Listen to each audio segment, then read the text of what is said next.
5 Mastery Time Management and Productivity Books. ഈ 5 ബുക്സും different types ആണ്. Productivity കൂട്ടി നല്ലതുപോലെ ടൈം മാനേജ് ചെയ്യാനായിട്ട് വ്യത്യസ്തമായ രീതിയിൽ സഹായിക്കുന്നതാണ് ഇന്ന് ഞാൻ ഷെയർ ചെയ്യാൻ പോകുന്ന ബുക്സ്. എന്താണ് ആ വ്യത്യസ്തത എന്ന് ഓരോ ബുക്സിനെ കുറിച്ച് ഷെയർ ചെയ്യുമ്പോൾ പറയാം. So let's start. Book number 1, Eat That Frog. ഇതൊരു ബിഗിനർ ഫ്രണ്ട്ലി ബുക്കാണ്. വായനയുടെ ലോകത്തിലേക്ക് ജസ്റ്റ് ചുവടെടുത്ത് വെച്ചവർക്കും ഫിക്ഷൻ ബുക്സ് വായിച്ചിട്ട് നോൺ ഫിക്ഷൻ ആദ്യമായിട്ട് ട്രൈ ചെയ്യുന്നവർക്കും എല്ലാം നല്ല സ്യൂട്ട് ആവുന്ന ഒരു ബുക്കാണിത്. വളരെ ചെറിയൊരു ബുക്കാണ്, നല്ല ഈസി റീഡും ആണ്. ആള് ചെറുതാണെങ്കിലും ഒരുപാട് യൂസ്ഫുൾ കണ്ടന്റ്സ് ഉണ്ട്. 21 ചാപ്റ്റേഴ്സിലായിട്ട് പ്രോക്രാസ്റ്റിനേഷൻ ഒഴിവാക്കി ഒരുപാട് ജോലികൾ കുറച്ച് സമയം കൊണ്ട് എങ്ങനെ ചെയ്ത് തീർക്കാം എന്നതിനുള്ള കുറെ ടിപ്സ് ആൻഡ് ട്രിക്സ് പറഞ്ഞു തരുന്ന ഒരു ബുക്ക്. ഗോൾസ് സെറ്റ് ചെയ്ത് അതിനെ ബ്രേക്ക് ഡൗൺ ചെയ്ത് മിനി ഗോൾസ് ആക്കി അതിനെല്ലാം ഒരു ഡെഡ് ലൈൻ ഫിക്സ് ചെയ്ത് എങ്ങനെ ഈസി ആയിട്ട് അച്ചീവ് ചെയ്യാം, അതുപോലെ ലെസ് ഇമ്പോർട്ടന്റ് ജോബ്സിൽ കോൺസെൻട്രേറ്റ് ചെയ്യുന്നതിന് പകരം അതിന്റെ മെയിൻ ആൻഡ് ഇമ്പോർട്ടന്റ് ജോബ്സ് ഒക്കെ ചെയ്ത് തീർക്കുക.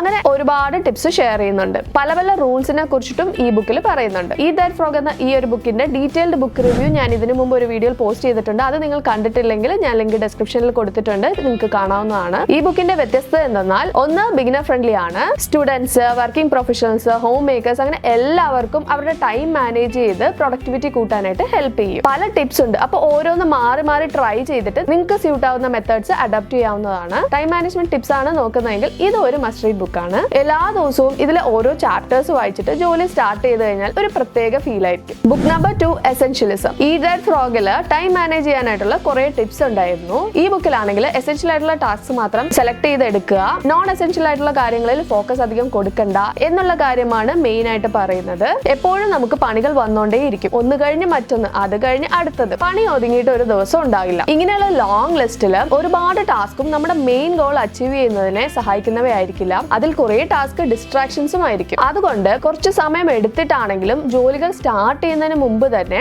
ലിസ്റ്റിൽ നിന്നും ഒഴിവാക്കാൻ പറ്റുന്നതൊക്കെ ഒഴിവാക്കിയിട്ട് എസെൻഷ്യൽ ആയിട്ടുള്ള കാര്യങ്ങൾ മാത്രം സെലക്ട് ചെയ്ത് അതിൽ ഫുൾ ഫോക്കസ് കൊടുത്ത് ചെയ്യുക. അതിന് വേണ്ടിയിട്ട് ചിലപ്പോൾ ഒരുപാട് ടാസ്കിനോടും ഒരുപാട് ആളുകളോടും നോ പറയേണ്ടി വരും. അതൊക്കെ പ്രാക്ടീസ് ചെയ്യുക. ഇതാണ് ഈ ബുക്കിന്റെ കണ്ടന്റ്. ഈ ബുക്കിന്റെ വ്യത്യസ്തത എന്താണെന്നാൽ, ഒരുപാട് പണികൾ വാരി വലിച്ച് ചെയ്യാതെ ഒരു ജോലി ആണെങ്കിലും select the most important and essential one. ഈ ഒരു നല്ല മെസ്സേജ് ആണ് ഈ ബുക്കിൽ ഉള്ളത്. പല തോണിയിൽ കാല് വെച്ചിട്ട് എവിടെ എത്തുന്നില്ലല്ലോ എന്ന് വിചാരിക്കുന്നവർക്ക് അവരുടെ പ്രൊഡക്ടിവിറ്റി കൂട്ടാനും മൈൻഡ് സെറ്റ് മാറ്റാനും ഒക്കെ ഹെൽപ്ഫുൾ ആയിട്ടുള്ള ബുക്കാണിത്. It is a must read book for everyone. Book number 3, deep work. Eat That Frogല് പല ടിപ്സ് കണ്ടു. എസെൻഷ്യലിസത്തില് നോൺ എസെൻഷ്യൽ ടാസ്ക് ഒക്കെ ഒഴിവാക്കി എസെൻഷ്യൽ ടാസ്ക് മാത്രം സെലക്ട് ചെയ്ത് അത് ചെയ്യണമെന്ന് കണ്ടു. ഇനി ഇതൊക്കെ അപ്ലൈ ചെയ്ത് ടാസ്ക് ഒക്കെ സെലക്ട് ചെയ്ത് തുടങ്ങുമ്പോഴേക്കും നല്ലൊരു പ്രൊഡക്റ്റീവ് റിസൾട്ട് കിട്ടണമെങ്കിൽ വേണ്ട മെയിൻ ആയിട്ടുള്ള ഒരു കാര്യമാണ് ഡീപ് വർക്ക്. അതാണ് ഈ ബുക്കിന്റെ മെയിൻ കണ്ടന്റ്. എന്തൊക്കെ ഇമ്പോർട്ടന്റ് ജോലിയാണെന്ന് മനസ്സിലാക്കിയാലും ഇപ്പോഴത്തെ കാലത്ത് നമുക്ക് ഫുൾ ഫോക്കസ്ഡ് ആയിട്ട് ഇരുന്ന് ചെയ്യാനായിട്ട് ഇത്തിരി ബുദ്ധിമുട്ടുണ്ട്. ഒരുപാട് എക്സ്റ്റേണൽ ഡിസ്ട്രാക്ഷൻസ്, അത് മാത്രമല്ല ഒരു മെന്റൽ ഡിസ്ട്രാക്ഷൻ ആയ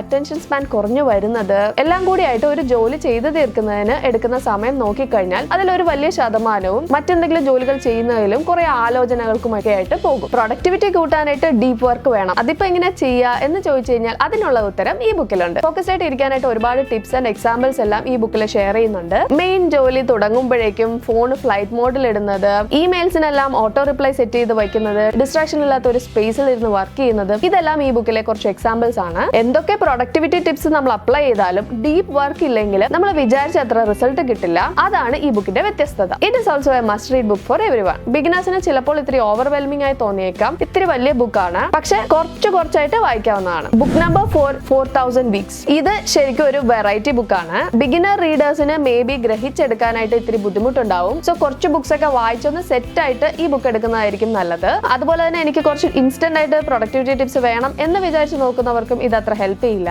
ബട്ട് ഒരു ലോങ് വിഷനോടുകൂടി നമ്മുടെ ലൈഫ്, പ്രൊഡക്ടിവിറ്റി, ടൈം മാനേജ്മെന്റിനെ കുറിച്ചൊക്കെ നോക്കിക്കഴിഞ്ഞാൽ this is the book to read. First ഞാൻ ഈ ബുക്ക് വായിച്ചപ്പോൾ എനിക്ക് ഡൗട്ടായി, ഇത് ടൈം മാനേജ്മെന്റ് ബുക്ക് തന്നെയാണോ എന്ന്. വൈ? ബിക്കോസ് ഫസ്റ്റ് തന്നെ ടൈം, ക്ലോക്ക് ഒന്നും ഇല്ലായിരുന്നു. ക്ലോക്ക് ഒക്കെ കണ്ടുപിടിച്ചതിന് ശേഷമാണ് മനുഷ്യൻ ഫുള്ള് ടൈം മാനേജ്മെന്റ് അതിന്റെ പുറകെയൊക്കെ ഓടുന്നത്. സോ എന്ത് യൂസ് ആണ് ഈ ടൈം മാനേജ്മെന്റ് ഒക്കെ എന്നൊക്കെയാണ് പറയുന്നത്. പക്ഷെ അതാണ് ഈ ബുക്കിന്റെ വ്യത്യസ്തത. ഈ ബുക്കിന്റെ ടൈറ്റിൽ 4000 വീക്സ് എന്താണെന്നാൽ, ഒരു മനുഷ്യൻ ആവറേജ് ഈ ഭൂമിയിൽ 4000 വീക്സ് ആണ് ജീവിക്കുന്നത്. അതിൽ കുറെ ആഴ്ചകളൊക്കെ നമ്മുടെ കുട്ടിക്കാലവുമായി പോവും, പിന്നീടുള്ള കുറച്ച് ആഴ്ചകളാണുള്ളത്. ഇങ്ങനെ ഈ ഭൂമിയിൽ നമുക്കുള്ള ലിമിറ്റഡ് ആയിട്ടുള്ള സമയം എത്ര വാല്യുബിൾ ആൻഡ് യൂസ്ഫുൾ ആയിട്ടാണ് ഉപയോഗിക്കേണ്ടത് എന്ന മെസ്സേജ് ആണ് ഈ ബുക്കിലുള്ളത്. ചില സമയത്ത് ജോലി എന്നൊക്കെ പറഞ്ഞിട്ട് ലൈഫിൽ എത്ര ഇമ്പോർട്ടന്റ് ആൻഡ് മിസ്സാക്കിയാല് തിരിച്ച് അതുപോലെ ഒരു മൊമെന്റ് കിട്ടാത്ത എത്ര പ്രഷ്യസ് കാര്യങ്ങളാണ് നമ്മൾ ഇഗ്നോർ ചെയ്തിട്ടുള്ളത്. സോ നമുക്ക് അവൈലബിൾ ആയിട്ടുള്ള ലിമിറ്റഡ് ടൈമിൽ ചുമ്മാ എന്തെങ്കിലുമൊക്കെ ചെയ്തുകൊണ്ടിരിക്കുന്നതിന് പകരം നമ്മുടെ ഗോൾസ് അച്ചീവ് ചെയ്യാനായിട്ടുള്ള കാര്യങ്ങളൊക്കെ ചെയ്യുക. അങ്ങനെ ചെയ്യുമ്പോൾ മിസ്സാക്കാൻ പറ്റാത്ത എന്തെങ്കിലും ലൈഫ് മൊമെന്റ്സിന് വേണ്ടിയിട്ട് മെയിൻ ജോലികൾ മാറ്റി വെക്കേണ്ടി വന്നാലും don't feel bad about that. For example,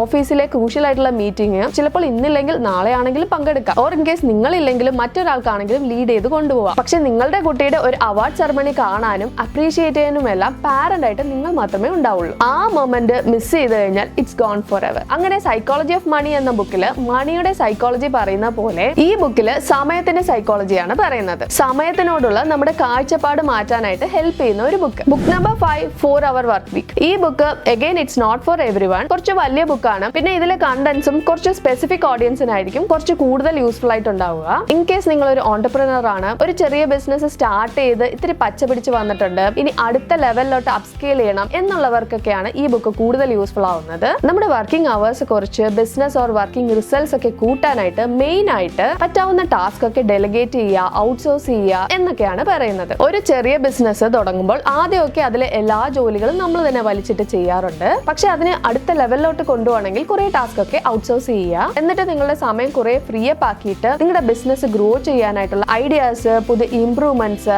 അതെല്ലാം കൊണ്ടുവരാനായിട്ട് യൂസ് ചെയ്യുക എന്നുള്ള ഒരു മെയിൻ മെസ്സേജ് ആണ് ഈ ബുക്കിലുള്ളത്. ഇത് ബിസിനസിന് മാത്രമല്ല, say suppose content creators, online business ചെയ്യുന്നവർ, ഇവർക്ക് എല്ലാവർക്കും അപ്ലൈ ചെയ്യാവുന്നതാണ്. പക്ഷെ ഞാൻ നേരത്തെ പറഞ്ഞ പോലെ it's not for everyone. ഈ കാര്യങ്ങളൊക്കെ എല്ലാവർക്കും ചിലപ്പോൾ അപ്ലൈ ചെയ്യാൻ പറ്റിയെന്ന് വരില്ല. ഫോർ എക്സാമ്പിൾ, ചിലപ്പോൾ നിങ്ങളുടെ വർക്ക് എൻവയോൺമെന്റിൽ അത് അപ്ലിക്കബിൾ ആയിരിക്കില്ല. ചിലപ്പോൾ നിങ്ങൾ ജസ്റ്റ് ഒരു സംരംഭം തുടങ്ങിയിട്ടേ ഉണ്ടാവുള്ളൂ, ഇത് ഔട്ട്സോഴ്സ് ചെയ്യാനായിട്ടുള്ള ഫിനാൻഷ്യൽ സ്റ്റേജിൽ എത്തിയിട്ടുണ്ടാവില്ല. ബട്ട് ഈ ബുക്ക് വായിച്ചിരുന്നു കഴിഞ്ഞാൽ ഇതിലെ ഐഡിയാസ് ഒക്കെ അപ്ലൈ ചെയ്ത് ബിസിനസ് വേഗം തന്നെ നെക്സ്റ്റ് ലെവലിലോട്ട് കൊണ്ടുപോകാനായിട്ട് പറ്റും. അപ്പോൾ ഇതൊക്കെയാണ് must read 5 books about time management and productivity. Try to read these books and video ഇഷ്ടമായാൽ ലൈക്ക് ചെയ്യുക. Also please subscribe to my channel. അപ്പോൾ ധാരാളം ബുക്സ് വായിക്കുക, because books are magical, so keep on reading. Bye.